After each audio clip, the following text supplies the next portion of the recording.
Hi everyone, welcome back to e Shiksha Ganga. आज हम UGC net paper 1 जून जो 2019 में जो आया हुआ है इसको देखेंगे सॉल्यूशन के साथ। ये जो क्वेश्चन पेपर है ये एनटीए की वेबसाइट से लिया हुआ है, आप भी जाके वहाँ चेक कर सकते हो। और इवनिंग शिफ्ट का है, मॉर्निंग शिफ्ट का भी हम नेक्स्ट डे लेके आएंगे इसको। आज इस सिर्फ सॉल्यूशन देखते हैं, सिर्फ क्विक रिवीजन करते हैं। क्वेश्चन जितना ही आप सॉल्व करोगे आपको पता है एग्जाम में उतना ही हमें फ़ायदा मिलने वाला है। तो पहला क्वेश्चन देखते हैं। इस कोई भी एक्सप्लेनेशन आज नहीं होगी पेपर में, सिर्फ हम इसको आप भी कर सकते हो। मेरे बताने से पहले आप क्वेश्चन को वीडियो को पॉज करके आप इसको सॉल्व कर सकते हो। पहला क्वेश्चन है, which of the following is an example of higher order of cognitive learning outcomes. तो इसका सही आंसर है learning of concept and abstraction, यानी कि ऑप्शन नंबर सी इसका करेक्ट आंसर है। नेक्स्ट क्वेश्चन है,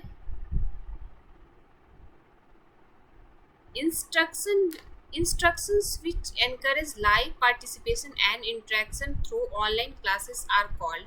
तो इसको क्या कहते हैं, सभी को पता है। Option number A synchronous instructions इसको कहते हैं। What are the elements of evaluation plan. Evaluation plan के क्या कौन कौन से एलिमेंट्स होते हैं। तो आई होप कि ये भी आपको पता हो कि इसका पर्पस भी होना चाहिए, इवेल्युएशन किस पर्पस से कर रहे हो। फिर इसका जो ऑप्शन नंबर बी है रिसोर्स भी होना चाहिए, और जो ऑप्शन नंबर सी है एनालाइज भी। अथॉरिटी इसमें नहीं आएगा क्योंकि तो इसमें कौन सा ऑप्शन जा रहा है, ऑप्शन नंबर 4 यानी कि D. A hypothesis is, again आंख बंद करके क्वेश्चन को टिक करने वाला है। हाइपोथेसिस क्या होता है, टेंटेटिव सॉल्यूशन होता है। टेंटेटिव एक स्टेटमेंट होता है जो कि हम रिसर्च से पहले ही दे देते हैं। अगला देखते हैं, form the following list, identify qualitative research characteristic and select your answer from the choose codes given below। जो कोड्स है इसको आप ध्यान से पढ़ो और इसमें जो आपको लगता है कि हाँ ये इसका आंसर हो सकता है तो वही आंसर इसको चूज करो।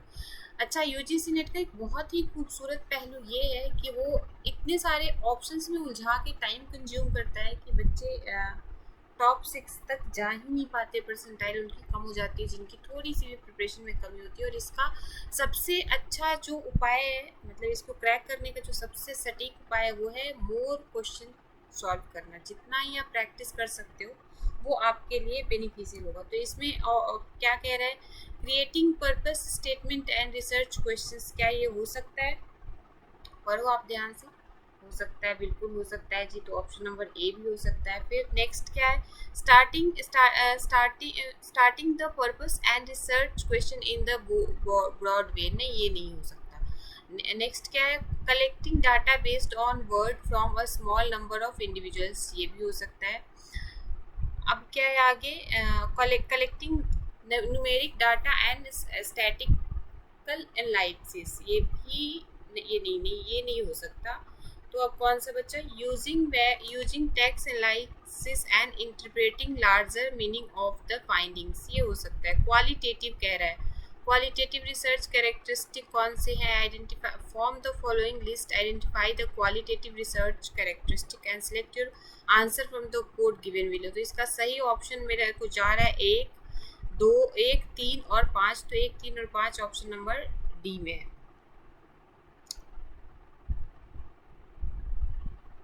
सॉरी, क्वालिटेटिव कह रहा है, क्वांटिटेटिव नहीं है। देखो क्वालिटेटिव है, ध्यान से देखो। तो क्वालिटेटिव में creating purpose statement and research questions, ये नहीं हो सकता। क्वांटिटेटिव नहीं है। Starting the purpose and research question in a border way, ये होगा। ऑप्शन नंबर 2 होगा। ऑप्शन नंबर 3 होगा, collecting data based on words. Quantitative नहीं है, सॉरी मैं क्वालिटेटिव। अच्छा, ये ध्यान से क्वेश्चन पढ़ने के ऊपर भी यूजीसी नेट कई बार नॉट और यस में उलझा के रख देता है। तो इसका ऑप्शन नंबर 2 सही होगा।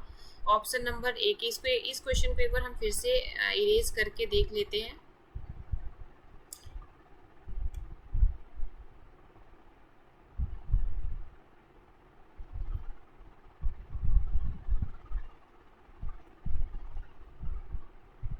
क्वेश्चन कह रहा है, form the following list, identify qualitative research characteristic and select your answer from the codes given below.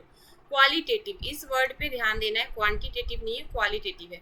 तो इसका जो ऑप्शन है, creating purpose statement and research question ये नहीं होगा। Starting the purpose and research question in a broad way ये होगा, qualitative है तो collecting data based on words from a small number और ऑफ इंडिविजुअल्स, ये भी हो सकता है क्योंकि क्वालिटी पूछ रहा है, क्वांटिटी नहीं पूछ रहा है। Collecting numeric data and statical analysis, नहीं क्वालिटेटिव पूछ रहा है तो ये भी नहीं होगा। Using text analysis and interpreting larger meaning of the findings, ये हो सकता है। तो इसका option number 1 is the correct, यानी ऑप्शन नंबर ए करेक्ट होगा। 2, 3 और 5, एक छोटी सी गलती क्वालिटेटिव एंड क्वांटिटेटिव में फंस के पूरा ही ऑप्शन गलत करके मतलब एक 2 नंबर हमारे यहाँ से कट सकते थे। Positions prepares are highlighting of issues and depending on the status, इसका ऑप्शन नंबर 4 करेक्ट है। नेक्स्ट देखते हैं केस स्टडीज क्या होती है। केस स्टडीज अगेन सबको पता होगा केस स्टडीज क्या है, in depth examination of a subject and its related conditions, यानी option number B is the correct one. Which of the following is key behaviour contributing a effective teaching, effective teaching में कौन सा की behaviour है निम्नलिखित में से। तो आप इसको एक बार क्वेश्चन को पढ़ो और खुद से आंसर करने की कोशिश करो। Which of the following is key behaviour contributing of effective teaching, effective teaching बार बार पूछा जाता है इफेक्टिव टीचिंग को, चाहे आप बीएड के लिए पढ़ रहे हो, चाहे आप सीटेट के लिए पढ़ रहे हो, चाहे आप यूजीसी नेट के लिए पढ़ रहे हो, ये टीचिंग लाइन में जाने के लिए इफेक्टिव टीचिंग पढ़ना जरूरी। इसका सही आंसर क्या होगा, option number D, option number D, यानी explaining concept in a logical step by step preparation. Next देखते हैं tertiary source of data is, tertiary source of data क्या होता है। टर्सरी सोर्स ऑफ डाटा जो होता है इसका राइट आंसर होगा ऑप्शन नंबर, क्वेश्चन नंबर 9 का राइट आंसर होगा option number C, information drive from both primary and secondary source, tertiary data यहाँ से आता है। Which type of evaluation focuses on the identification of deficiencies and difficulties of the learner. There are 22 types of difficulties and deficiencies of the learning disabilities. जब आप special education या इसमें अगर depth जाके 7-8 तरीके का पढ़ना होता है, डेप्थ पढ़ेंगे तो हम इसको पढ़ेंगे। क्वेश्चन नंबर 10 का जो ऑप्शन होगा सी, डायग्नोस्टिक एवेल्यूएशन, कौन सा अगर किसी भी व्यक्ति के आप लर्निंग डिसेबिलिटीज़ को या डिफिशियंसीज को फाइंड आउट करना चाहते हो तो कौन से एवेल्यूएशन सिस्टम वहाँ पे आप लगाओगे, वो डायग्नोस्टिक इवेल्युएशन सिस्टम। बच्चों यहाँ पे जो रीड द फॉलोइंग पैसेज है और आंसर क्वेश्चन है, इसको हम डायरेक्टली क्वेश्चन कर लेते हैं। जब आपके पास अगर टाइम होगा तो आप इसको 1 बाय 1 करके पढ़ोगे और इसको आंसर करोगे। मैं डायरेक्टली जो उसका आंसर दे रखा था उसके अकॉर्डिंग में यहाँ पे डायरेक्टली, जो मैंने पहले से इसको बना रखा है उसके अकॉर्डिंग में directly, what was the basis of operation of journalist earlier, इसमें आपको कोई दिमाग नहीं लगाना है। इसको जब लगाना है, जब आप इसको खुद से करोगे तब दिमाग लगाना है। इसका option number 3, free from outside pressure से। क्वेश्चन नंबर 12 का क्या है, अकॉर्डिंग टू, अच्छा जो ये पैराग्राफ होता है ये हर क्वेश्चन में 10 नंबर, हर क्वेश्चन पेपर में 10 नंबर के होते ही होते हैं। तो इसको अगर आपको यूजीसी नेट क्रैक करना है, जेआरएफ तक पहुंचना है तो डेली एक पैराग्राफ करने की जरूरत होगी। क्वेश्चन नंबर 12 क्या कह रहा है, क्वेश्चन नंबर 12 कह रहा है according to John Merrill seeking improvement in media age, तो इसका सही आंसर क्या है, option number D, self serving, option number D. The passage critically analysis, passage क्या क्रिटिकली एनालाइज कर रहा है, तो social responsibility theory of media. जब आप पैसेज पढ़ोगे तो आपको पता चलेगा। Some scholars consider social responsibility aspect of media as, इसका सही आंसर क्या है, ऑप्शन नंबर 14 का सही आंसर है D, authoritarianism. Positive freedom means इसके पैसेज के अकॉर्डिंग पॉजिटिव फ्रीडम क्या है, positive freedom means the pursuing certain set goals, positive freedom है जो कि आप एक सर्टेन गोल्स को पाने के लिए आप फ्री हो। अब क्वेश्चन नंबर 16, यहाँ से आप जो लॉजिक रीजनिंग है उसमें आप घुस रहे हो। If proposition some milk is curd, Venn diagram से बना सकते हो। Is taking to be true, then which of the following proposition is can be false. ये अब आप स्क्वायर ऑफ ऑपोजिशन पढ़े होगे, आई होप। नहीं पढ़े होगे तो आप डिटेल वीडियोस में स्क्वायर ऑफ ऑपोजिशन जो ऐसे बनाते हैं इसको पढ़ोगे। All, no, some not. यहाँ अब इतने डिटेल में हम नहीं जा रहे अभी इसको सिर्फ क्वेश्चन आंसर के तरीके से देखते हैं। If proposition some milk is curd then is taken to be true, then which of the following preposition can be false? तो इसका सही आंसर क्या होगा? ऑप्शन नंबर 16 का A, no milk is curd.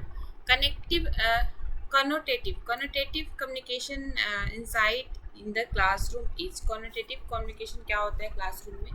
तो ये होता है इम्प्लिसिट्स होता है। अब ये टाइप ऑफ कम्युनिकेशंस में आता है, एक्सप्लिसिट, इम्प्लिसिट। तो कॉन्नोटेटिव क्या होता है? इम्प्लिसिट्स होता है। The sum of all even natural numbers between 1 to 18 is. Directly answer पे जाते हैं, ऑप्शन नंबर डी होगा। आप निकाल के देखोगे 1640 होगा।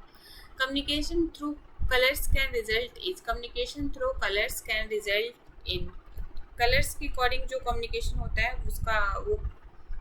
उसका रिजल्ट क्या होता है? तो क्वेश्चन नंबर 19 का जो ऑप्शन नंबर डी है, यानी ए और एस्थेटिक कोड्स होते हैं और बी क्या होता है? कल्चरल कोड्स होते हैं कलर्स पे।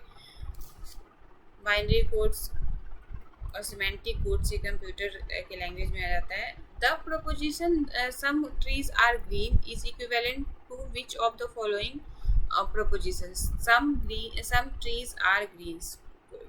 20 का देखते हैं कि इसका अपोजिशंस कौन सा होता है। 20 का option number A is the correct, यानी कि ए बी सी डी तीनों। Many trees are green, some green things are tree, some green things are non tree are usually green, यानी कि ये सारे ही आ गए। ऑप्शन नंबर ए, इस स्टेटमेंट में सारे ही आ गए। क्वेश्चन नंबर 21, हमें 50 क्वेश्चन करना है और होपफुली 25 से 30 मिनट में ये कंप्लीट हो जाए, क्योंकि हम बहुत जल्दी रैपिड फास्ट में कर रहे हैं इसको। Identify the reasoning in the following argument. A pilot without flight plans is like an a pilot without flight planes is like a artist without paints। ये किस तरीके की लॉजिकल आर्गुमेंट्स है, किस तरीके की रीजनिंग मतलब आर्गुमेंट्स है? तो 21 का जो ऑप्शन नंबर ए है, यानी कि एनालॉजिकल है, ये इसका आर्गुमेंट्स है। डिडक्टिव, हाइपोथेटिकल, इंडक्टिव आर्गुमेंट्स, ये सारे डिटेल्स वीडियो में पढ़ेंगे। In the communication process science drive means through. In the communication process science drive means क्या ड्राइव करते हैं? साइंस। तो ऑप्शन नंबर 22, क्वेश्चन नंबर 22 का option number C is the network of inner relation. Inner relations को ये जो science है वो इनर रिलेशंस को रिप्रेजेंट करते हैं। Language of the communication also constitutes. Communication की जो लैंग्वेज है, language of the communication also consist, what is? Then option number B is the correct, the social word. In a bag, three coins of 5 paise, 5 piece, 10 piece, and 25 piece in a ratio 3:2:1. If there are 60 in all, how many 5 pieces coins are there? एक bag में 5 पैसे, 10 पैसे और 25 पैसे के कितने coins है? 3। इनका जो रेशियो है 3:2:1 है। इफ सारे मिलके कितने रुपए हो रहे? 60। तो 5 पैसे के कितने कॉइन्स हैं? तो ये जो क्वेश्चन सॉल्व करोगे आप, इसको सॉल्व करके देखना है इसका आंसर क्या आ रहा है। ऑप्शन नंबर सी, यानी कि इसका आंसर जो आ रहा है 300 आ रहा है। 5 पैसे के कितने कॉइन्स थे? 300 कॉइन्स थे।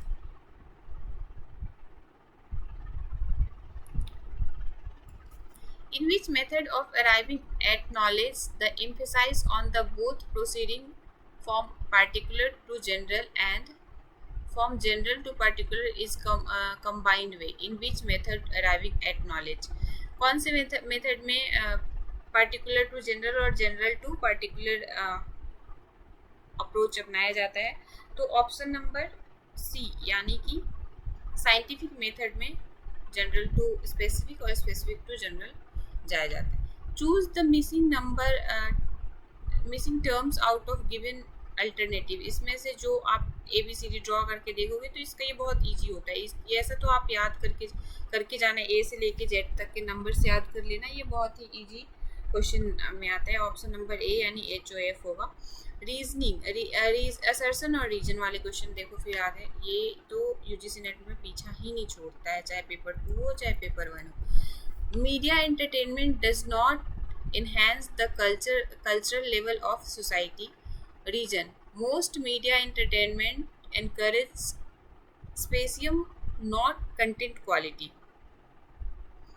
Choose the correct answer from the option given below. अब इसमें से जो ऑप्शन सही है वो आप इसको चूज करो। तो मेरे according option number A is the correct, यानी both A and R are true and R is the correct explanation of A.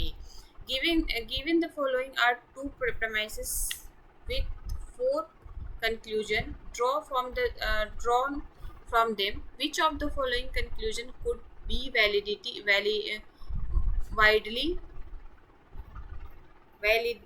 drawn from the permission? Validly drawn from the permissions.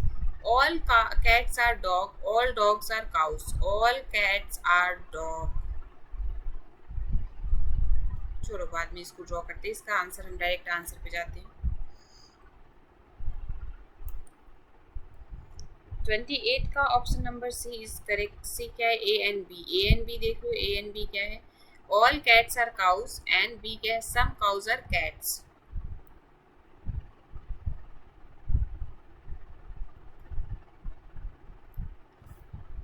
Manoj commissions is 10% on the sales up to Rs 10,000 and 5% on all sales exceeding this.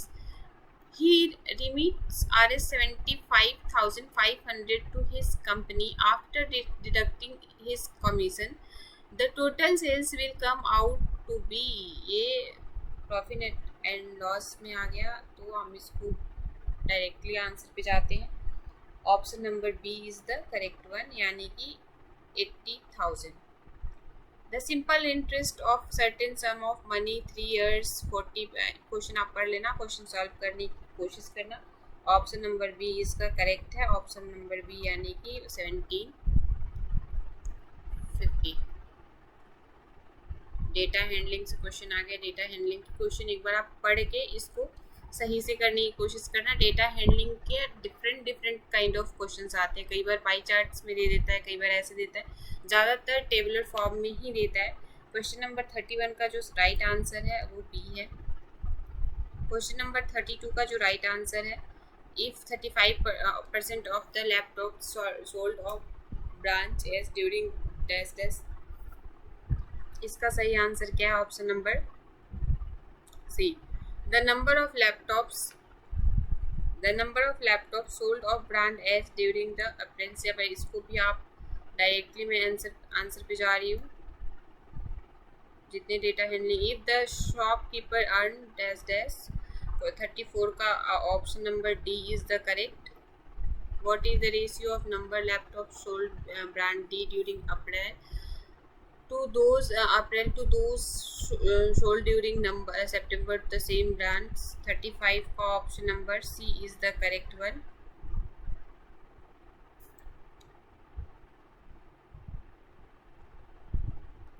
Consider the following statement in context of Millennium Development Goals, MDG में आ जाता है, adopted by the United Nations। MDG, consider the following, SDG MDG पढ़ के जाना जरूरी होता है। MDG से क्वेश्चन पूछ दिया है यहाँ पे।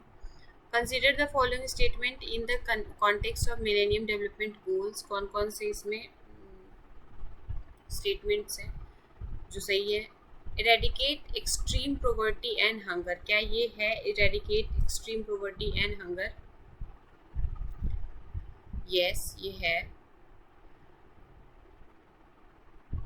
नेक्स्ट है improve mental health, maternal health, improve maternal health, क्या ये है? ये भी है। मैटरनल हेल्थ को भी MDG में रखा हुआ है। अब जो नेक्स्ट है, क्या ये रिस्पॉन्सिबल कंजम्पशन एंड प्रोडक्शन? नहीं, ये नहीं। रिड्यूस चाइल्ड मोरालिटी, ये भी है। तो ये देखते हैं ए बी और सी कौन से में है, ए बी और सी, ए बी और डी कौन से में, ए बी और डी ऑप्शन नंबर 3 यानी option number C. Why would B C C use in the email. अब आप अगर ईमेल करते होगे तो आपको ये क्वेश्चन एकदम हलवा सा लगेगा कि बी सी सी क्यों करते हैं, हम ईमेल में क्यों यूज करते हैं B C C. Option number C is the correct one, यानी B C C allows the sender of message to conceal the recipient entered in the BCC field from the other recipients. Sorry. Assertion. अब अगला question देखते हैं। assertion. Night time temperature in the central parts of city are generally higher than those over the surrounding rural areas. Reason इसका क्या दे रहा है, radiation lose over the urban areas are less than the over the rural areas. आपको क्या लग रहा है, इसका option number both A and R assertion और रीजन दोनों ट्रू है और R is the correct explanation of A. इसका option number A is the correct answer. Which of the following disaster belong to the category of nuclear disaster? Nuclear disaster नीचे दिए गए जो disaster है इसमें से न्यूक्लियर डिजास्टर के category में कौन कौन से आते हैं? तो क्या ये फुकुशिमा डिजास्टर आता है? बिल्कुल आता है, हिरोशिमा पे और फुकुशिमा पे जो ये आता है। फिर अगला देखते हैं, क्या चार्नोबिल डिजास्टर आता है? बिल्कुल आता है, ये भी आता है भाई। फिर 3 माइल्स आइलैंड इंसिडेंट, ये भी आता है। तो यानी कि ए भी आता है, बी भी आता है और सी भी आता है।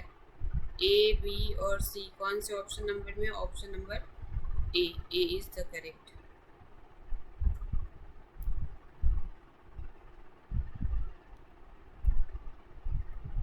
Jatin's laptop based on LCD screen. The acronyms of LCD stand for, again बिल्कुल ही आप कह सकते हो हलवा question, liquid crystal display. Which of the following is an example of property system software? Property system software के examples कौन सा है? Option number D Microsoft Windows. Which of the following universities is not among the first 3 that are established during the 1857? इसमें से कौन से which one of the following universities is not among the first 3 were established during 1857? से पहले कौन सी universities है जो कि एस्टेब्लिश नहीं हुई थी? तो इसका आंसर है ऑप्शन नंबर सी, यानी कि दिल्ली यूनिवर्सिटीज 1857 के बाद हुई है। मतलब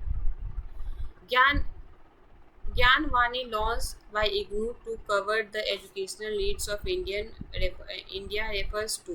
ज्ञानवाणी जो है ये किसके अंतर्गत आता है? ज्ञानवाणी यानी 43 का जो ऑप्शन नंबर बी है, educational FM radio network. Option number B Gyanvani क्या है? Educational FM radio network. With respect to computer, which one of the following best describe phishing? Phishing को निम्न में से कौन अच्छे से डिस्क्राइब करता है? तो 44 का option number D is the correct, यानी an attempt to acquire sensitive information for malicious reason by masquerading as a trustworthy entity। Phishing को ये डिस्क्राइब करता है, डिनोट करता है। Which one of the following coordinates, promotes and funds research activities of all social science discipline? इनमें से कौन सा कोऑर्डिनेट करता है, प्रमोट करता है, फंडिंग प्रोवाइड करवाता है रिसर्च एक्टिविटीज़ में, सोशल साइंस में? तो 45 का ऑप्शन नंबर सी यानी ISSR new Delhi. A special focus on problems of examination system of India formed a part of which one of the following reports? 46 का option number D is the correct, report on standard of university education UGC 1965। A computer network which is use in the building is called, जो एक building में ही use किया जाता है उसे क्या कहा जाता है, उसको कहा जाता है लैन, LAN, लोकल एरिया नेटवर्क।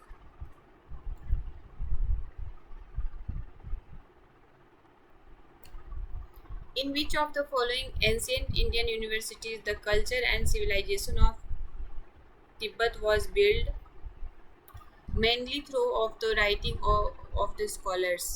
कौन सी यूनिवर्सिटी जो तिब्बतियन के द्वारा बताया गया था इंडियन को, ये भी एक आयरनी है। 48 का option number B is the correct, यानी Vikramshila. The the Paris agreement aim to limited temperature rise in this country by how many degrees Celsius above the pre-industrial level? Option number B is the correct, यानी कि 0 degree Celsius, sorry 2 degree Celsius. Question number 50 statement, most of the member countries in the International Solar Alliance are located between the Tropic of Cancer and Tropic of Capricorn. Statement, Japan is the member country of the International Solar Alliance. Which of the above statement is correct or are correct? 50 question number 50 का option number 3 यानी both A and B दोनों ही सही है। अब यहाँ पे हमारा question जो होता है वो होता है समाप्त। Thanks for watching. अब नेक्स्ट डेली हम एक एक क्वेश्चन का ऐसे ही क्वेश्चन आंसर निकाल के UGC नेट के ऑफिशियल वेबसाइट से लेके आएंगे। और हार्डली इसको देखने का आप लोगों को ये भी एक फ़ायदा हुआ कि अगर एक्सप्लेन नहीं कर पा रही हूँ, मैं एक्सप्लेन अभी नहीं कर रही हूँ, क्योंकि अगर 50 क्वेश्चन को एक्सप्लेन करेंगे तो 2 और 3 आवर्स आराम से लग जाएंगे और ऐसे हमारा टाइम भी वेस्ट होगा। अभी टाइम है हमारे, अभी फॉर्म्स नहीं निकले हुए हैं, तो अभी हम सिर्फ क्वेश्चन आंसर को पढ़ के अपने माइंड में एक चीज़ बैठा सकते हैं कि किस टाइप के क्वेश्चंस और कितने सारे क्वेश्चंस, अगर मान लो 10 क्वेश्चन सेट भी कर लेते हैं तो हमें ये पता चल जाएगा कौन कौन से क्वेश्चन फ्रिक्वेंटली पूछा जा रहा है। तो होप सो कि आप लोगों को मेरा एफर्ट्स पसंद आएगा और मेरे चैनल को लाइक एंड सब्सक्राइब। मिलते हैं हम अपने नेक्स्ट वीडियो में, तब तक के लिए धन्यवाद, थैंक यू।